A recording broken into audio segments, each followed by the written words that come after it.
Now this one's a real treat, or shall we call it the showstopper. We're talking about the most influential people in advertising in 2011.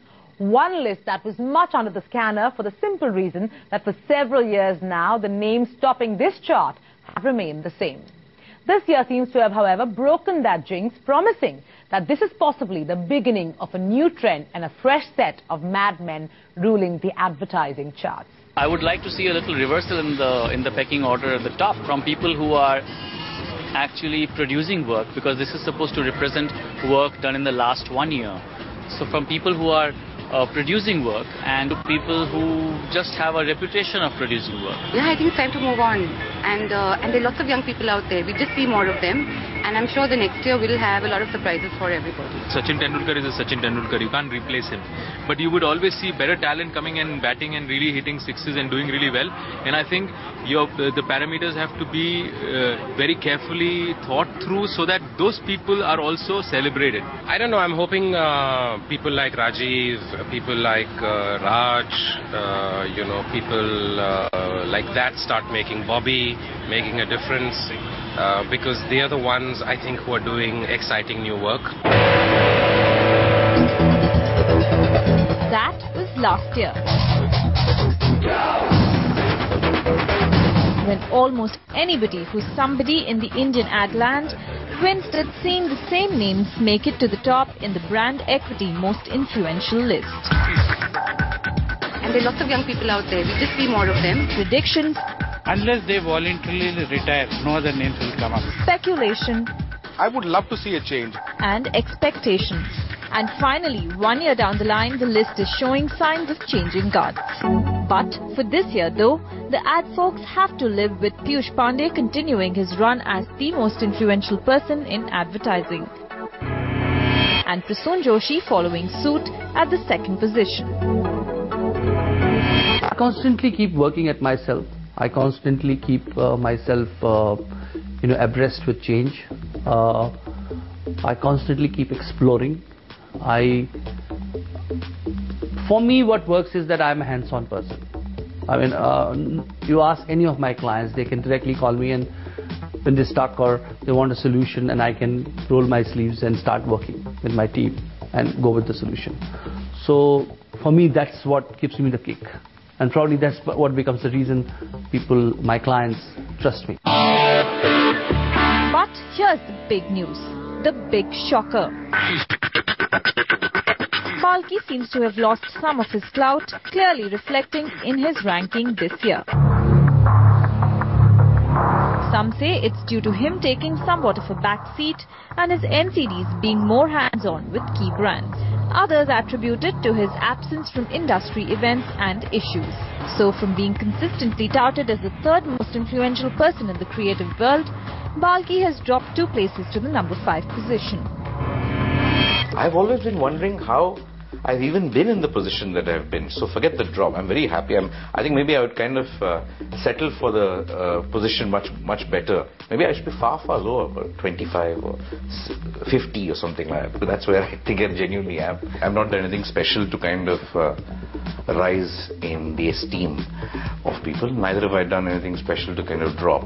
If you don't have fantastic campaigns on the tube, and then if you are not the biggest winner at FEs, and if you don't enter creative awards, and if you are not accessible to media, of course, it is going to take its own toll.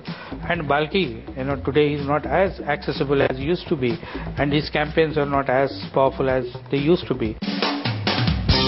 With Balki exiting the 3rd position, it had to be occupied by someone of similar caliber.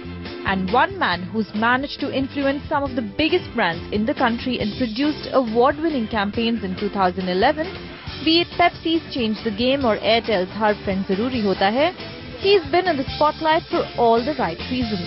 Enter Agnello Dias, the 3rd most influential advertising person of 2011.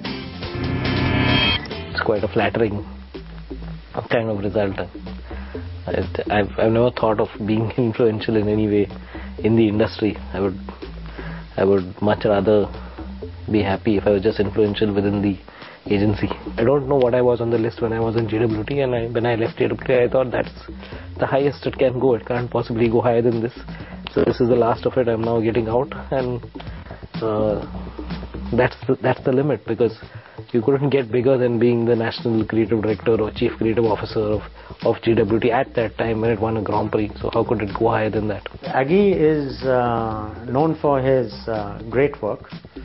Last year was a great year for him. He did good work, very good work in fact. Some of his campaigns were most talked about. I can't say the same of that for anybody else. So definitely he's only going to go up that list. He can't go anywhere else. If I had to put my money on somebody from this industry as the next big leader, I think it's Aggie. From here on, the pecking order has taken some drastic twists and turns. Fathom this. Top industry veterans such as Sam Balsara, Colvin Harris and Josie Paul all seem to have taken a beating on the charts.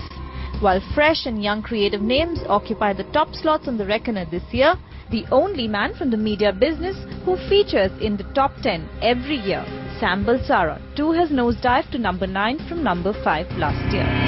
Change is the only constant, as they say. So I think a bit of change is always good, and to have new people on the list is a welcome sign, is a sign that the industry is growing, it's evolving. High-profile exits to loss of 2 big accounts, namely Pepsi and Airtel, to Taproot, seems to have taken a toll on Colvin's shining glory, and JWT's long-standing CEO has moved from being number 4 last year to number 8 this year.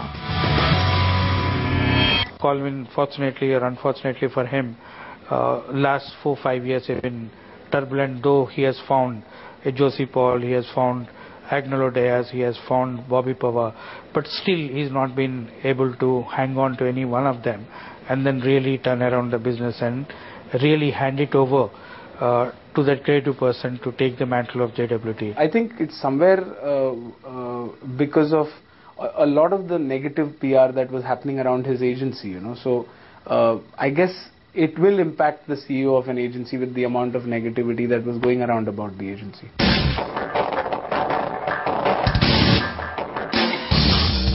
Yet another significant fall is that of Josie Paul. From featuring at number 6 last year, he's fallen out of the top 10 A-listers to number 11. Riding high on the success of Gillette's Shave Sutra campaign hasn't helped expand his sphere of influence, given that apart from that one campaign, BBDO hasn't delivered any significant work in the last 1 year under his leadership. When I was number 6 last year, I was quite surprised. But then in the last 1 year, actually, we had our best achievements. We won 4 Lions at Cannes. We won the world's first Creative Effectiveness Award at Cannes. We were recognized around the world. I've been asked to come and speak at Cannes. I'm going to be on stage at Cannes. I was ranked number 2 in India based on reputation by some of the worldwide magazines. So, I would have expected that I did better this year. But, it's not just about that. It's not just about statistics. I think it is about impression, it's about reputation, and it is about a few other things which we may have failed at. And the man who made news for more reasons than one last year, from his award-winning campaigns during his stint at Mudra to ensuring Mudra made it to number 1 at Goa Fest last year, to his big shift as the managing partner and CCO of JWT. Bobby Pawar has managed to smoothly replace Colvin to become the 4th most influential person in advertising. I think it speaks not just about who I am, but what I've been part of doing. Also, I think at the end, you just have to go back to the work and to the solutions. If you do interesting things and you keep your head down and focus on that,